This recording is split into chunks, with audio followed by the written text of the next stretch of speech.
आज जो कुछ भी न्यायालय में हुआ उसके बाद सबसे पहले तो मैं मीडिया के बंधुओं से यह अनुरोध करना चाहूंगा कि कोई भी झूठी खबर सीबीआई या ईडी दे तो ये मान लीजिए कि ये मोदी सरकार के, बीजेपी सरकार के इशारे पर प्रायोजित झूठी खबरें हैं। तो कृपा करके उसकी एक बार जांच करना बहुत जरूरी है। आज क्या झूठ फैला दिया सीबीआई ने कि अरविंद केजरीवाल ने इस केस से पल्ला झाड़ लिया और सिसोदिया पे आरोप लगा दिया, जब खुद केजरीवाल जी ने इस पर आपत्ति की कि यह झूठी खबर सीबीआई के द्वारा फैलाई जा रही है। तो जज साहब ने कहा, मुझे अरविंद केजरीवाल के द्वारा दिए गए बयान को दिखाइए। और जब वो बयान देखा गया तो जज महोदय ने खुद कहा कि सीबीआई के लोग गलत बोल रहे हैं, अरविंद केजरीवाल ने ऐसा कोई बयान नहीं दिया। मैं मीडिया के मित्रों से फिर अनुरोध करना चाहूंगा, कोई भी खबर सीबीआई के द्वारा या ईडी के द्वारा दी जाए, यह हमारे खिलाफ दुर्भावना से काम कर रहे हैं। यह हमारे खिलाफ एक राजनीतिक साजिश के तहत काम कर रहे हैं, बीजेपी सरकार के इशारे पर काम कर रहे हैं। इसलिए इसको वेरीफाई करना आपकी भी जिम्मेदारी है, अन्यथा आज जो हुआ ये बार बार रिपीट होगा। आप सोचिए, 2 साल से जांच कर रही है सीबीआई, देश की प्राइम इन्वेस्टिगेटिंग एजेंसी, देश की सबसे तेज तर्रार कहे जाने वाली एजेंसियां सीबीआई और ईडी पिछले 2 साल से दिल्ली के तथाकथित शराब घोटाले की जांच कर रहे हैं। और 2 साल से वही कहानियां, वही बातें दोहराई जा रही हैं। उन बातों का कोई सबूत नहीं, कोई प्रमाण नहीं। 2 साल लग गई, आपकी जांच पूरी नहीं हो रही। 50,000 पन्ने की चार्जशीट आप दाखिल कर चुके हैं, 464 गवाह आपने बना दिए, पता नहीं कितने कागजात आपने छिपा के रखे हैं। कह दिया ये अनरिलाइड अपॉन डॉक्यूमेंट है। जो सबूत, जो कागजात चिल्ला चिल्ला के कहते हैं कि अरविंद केजरीवाल निर्दोष है, मनीष सिसोदिया निर्दोष है, जो चिल्ला चिल्ला के जो कागजात कहते हैं, उन कागजातों को, उन बयानों को आपने कहा ये अनरिलाइड डॉक्यूमेंट है, इसको छिपा के रखो। ये आपकी जांच है।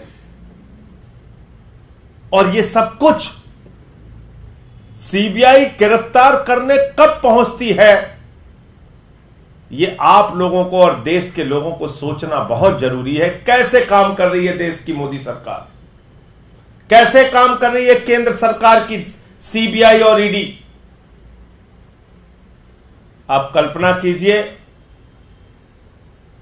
केजरीवाल जी को जब गिरफ्तार किया गया,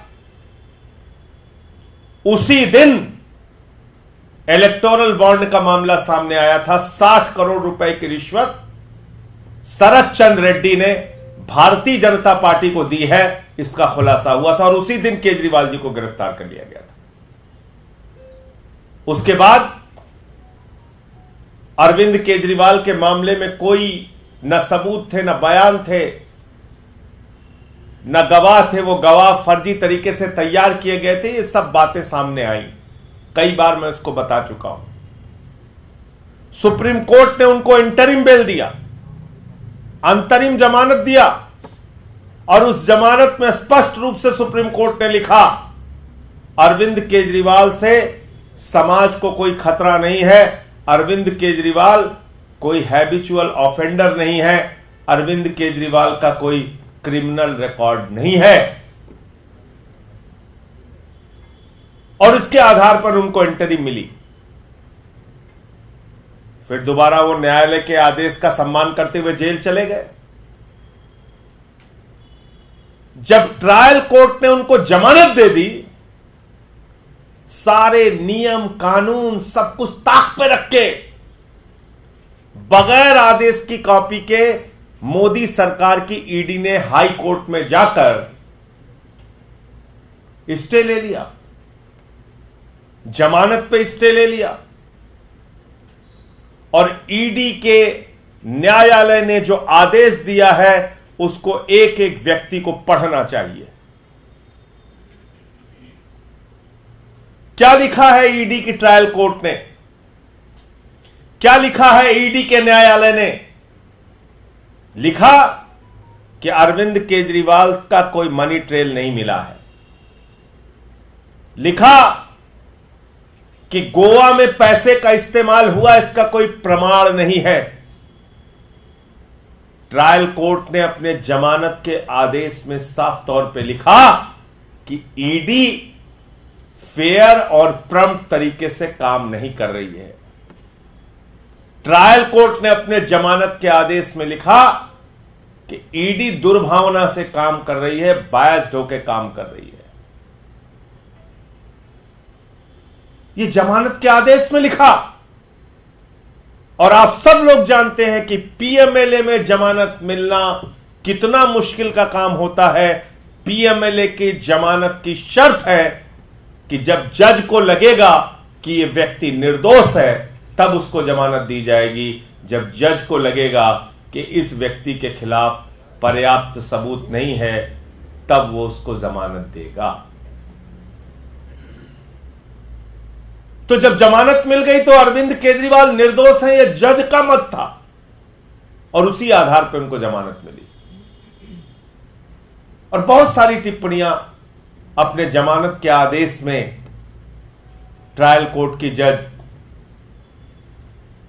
ने किया। हाई कोर्ट पहुंच गए, हाई कोर्ट से बगैर आदेश के स्टे ले लिया। हमने तो पूछा किस बात का स्टे लिया था ईडी ने? हवा का लिया, पानी का लिया, सड़क का लिया, जमीन का लिया, किस बात का स्टे लिया? लेकिन स्टे ले लिया। अब फिर हम मामला लेके सुप्रीम कोर्ट पहुंचे। सुप्रीम कोर्ट से जब अरविंद केजरीवाल को जमानत के आदेश पर रोक जो लगी थी वो रोक हटने की पूरी संभावना थी, अरविंद केजरीवाल के बाहर आने की संभावना थी, उस समय सीबीआई जागती है। कौन सी सीबीआई?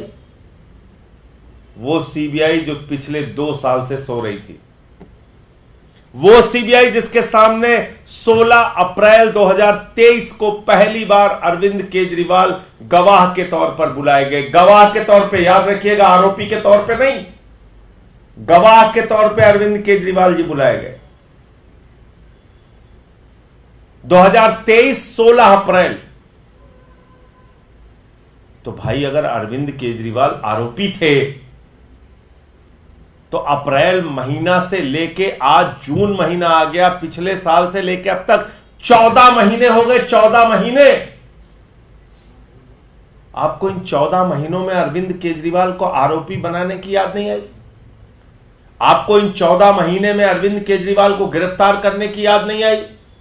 आपको इन 14 महीनों में अरविंद केजरीवाल के खिलाफ कोई कार्रवाई करने की याद नहीं आई? आपको याद कब आई? जब सुप्रीम कोर्ट से बेल मिलने की पूरी संभावना है। यानी कि जो बेल मिली है, मिलने की नहीं बल्कि जो मिल चुकी है बेल, ट्रायल कोर्ट से जो मिल चुकी है, उस जमानत के आदेश पर जो रोक लगी है हाई कोर्ट की, वो हटने की और उस जमानत पर मोहर लगने की पूरी संभावना है। उस समय सीबीआई जागती है। 14 महीने के बाद सीबीआई जागती है।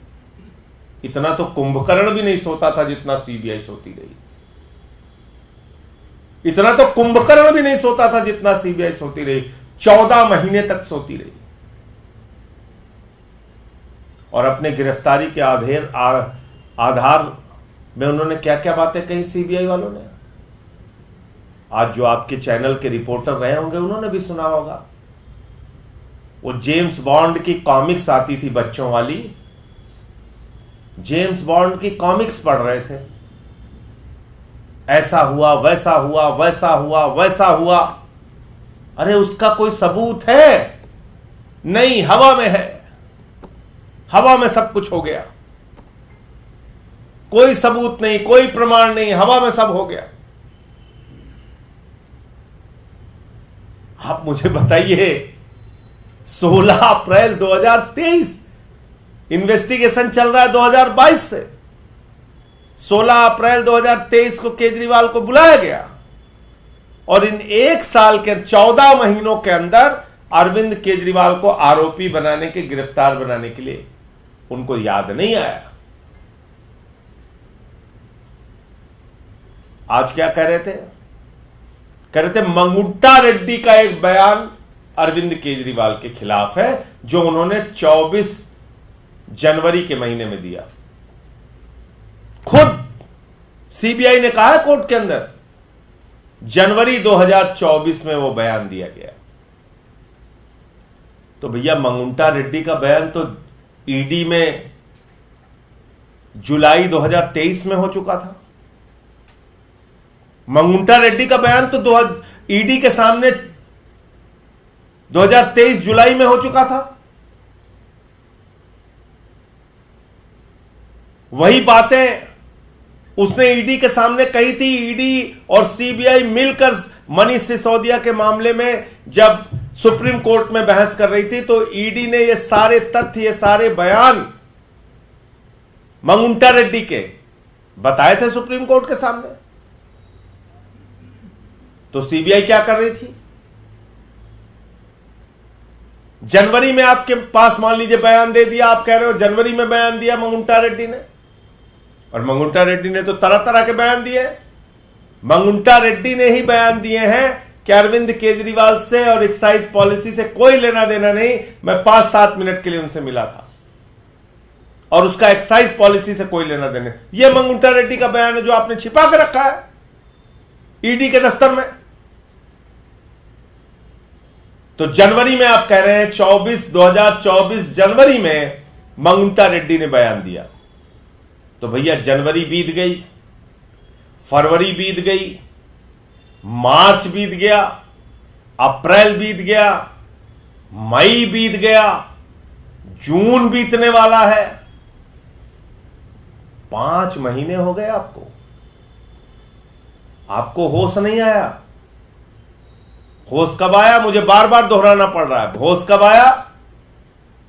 जब ट्रायल कोर्ट ने अरविंद केजरीवाल को जमानत दे दी, जब ट्रायल कोर्ट ने अरविंद केजरीवाल को निर्दोष मान लिया। और आप जानते हैं पीएमएलए के मामले में जमानत पाना कितना मुश्किल है। तो अगर यह मंशा है भारतीय जनता पार्टी की कि हमको एक मुख्यमंत्री को पकड़ के जबरदस्ती जेल में रखना ही है, तो मुकदमे पे मुकदमा, मुकदमे पे मुकदमा, मुकदमे पे मुकदमा बनाते जाओगे। झूठे मुकदमों की तो कोई सीमा है नहीं, चाहे जितना आप लगाते जाइए।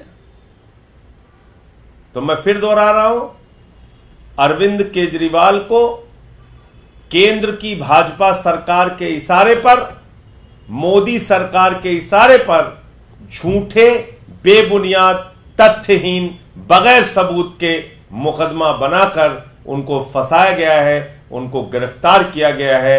मैं इंडिया गठबंधन के तमाम दलों से बातचीत करके इस मामले को देश के सर्वोच्च सदन में उठाने का पूरा प्रयास करूंगा और संसद के अंदर जो अरविंद केजरीवाल जी की अवैध तरीके से, गलत तरीके से गिरफ्तारी हुई है और ईडी ने जो नियमों के विरुद्ध जाके बगैर आदेश की कॉपी के जाके स्टे ले लिया है, ये सारा विषय भी मैं इंडिया गठबंधन के दलों से कहूंगा कि वो निश्चित रूप से देश के सर्वोच्च सदन में इस मामले को उठाएं। आपका कोई प्रश्न आप पूछ सकते हैं। उम्मीद थी कि सुप्रीम कोर्ट से राहत मिलेगी, लेकिन एक बड़ा झटका है। इसीलिए क्या लगता है कि बड़ा सेटबैक आम आदमी पार्टी के लिए आगे चाकू चाकू से लेकर कदम उठाएंगे, क्या रोकते? देखिए, सुप्रीम कोर्ट में तो अभी मामला पूरी तरीके से बहस होनी है उस पर। तो सुप्रीम कोर्ट से किस मामले में आप कह रहे हैं झटका? भाई सुप्रीम कोर्ट में अभी ये जो बदमाशी है, जो कुछ भी किया है वो सीबीआई ने किया है। अब सुप्रीम कोर्ट में तो इस पूरे मामले पर पूरी बहस होनी है, पूरी बात आनी है और उसके बाद सुप्रीम कोर्ट का निर्णय आएगा। अभी केजरीवाल जी के मामले में सुप्रीम कोर्ट का निर्णय आया नहीं है। सर, ये समर्थन मांगने की आप कल से कवायद शुरू करेंगे? निश्चित रूप से। और आज आपने देखा होगा कि समाजवादी पार्टी के राष्ट्रीय अध्यक्ष अखिलेश यादव जी ने अरविंद केजरीवाल जी के पक्ष में खुलकर बोला है, अपनी बात कही है और उन्होंने कहा है कि सबसे ज्यादा दुर्भावना से, सबसे ज्यादा द्वेष की भावना से, बदले की भावना से, नफरत की भावना से अगर बीजेपी की सरकार काम कर रही है तो अरविंद केजरीवाल के खिलाफ कर रही है। ये साफ तौर पे उन्होंने बोला है और उन्होंने आश्वस्त किया है कि वो इस लड़ाई में हमारा साथ देंगे। और बाकी जो दल हैं उनसे भी बातचीत हो रही है और सीपीएम के लोग, सीपीआई के लोग, उद्धव ठाकरे जी से भी मेरी बातचीत हुई जो पूरा मामला है इसको लेकर, और निश्चित रूप से कांग्रेस के भी नेताओं से मैं बात करूंगा सबसे, इस पे एक मत करके सबको, और ये मामला निश्चित रूप से संसद के अंदर उठाया जाएगा। एकदम गलत है, जांच एजेंसियों का खुला दुरुपयोग है जो साफ तौर पे दिख रहा है। संजय जी, इसी से जुड़ा सवाल था। इस तरह से आप कह रहे थे कि कांग्रेस को भी आप रीच आउट करेंगे। लोकसभा चुनाव से पहले भी आप लोग साथ आए थे कि संविधान को बचाना है, और पहले दिन से हमने देखा कि संविधान की बुक्स लेके राहुल गांधी और तमाम नेता आए। आपको लगता है कि कांग्रेस को भी अपना राजनीतिक द्वेष परे रखकर इस मामले में जो अब तक चुप थे, मुखर तरीके से सामने आना चाहिए और पार्टी का सपोर्ट करना चाहिए? नहीं, मुझे याद है कि जब हमारी रामलीला के मैदान में रैली हुई थी इंडिया गठबंधन की, तो उसमें सारे दलों के लोग आए थे और कांग्रेस के सारे नेता उसमें आए थे। तो स्थानीय स्तर पे कुछ हम में आपस में विरोध हो सकता है, मतभेद हो सकता है कुछ मुद्दों पर, लेकिन ऐसे मसलों पर हम लोग एक साथ हैं। राष्ट्रीय मसलों पर, जांच एजेंसियों के दुरुपयोग के सवाल पर, संविधान के सवाल पर, लोकतंत्र के सवाल पर हम सब एक हैं। और अभी आपने देखा होगा कि कांग्रेस पार्टी ने जब अपना स्पीकर के लिए कैंडिडेट खड़ा किया तो हमने उनका समर्थन किया। हमने कहा कि हम उनके साथ हैं। हमारे जो 3 सांसद लोकसभा के हैं, कल जो हमारे लीडर हैं लोकसभा के मीथेर जी, इंडिया गठबंधन की जो मीटिंग थी लोकसभा के स्पीकर के चुनाव को लेके, उसमें गए भी थे। तो मैं समझता हूं कि बड़े सवालों पर हम सबको एक होना होगा। धन्यवाद।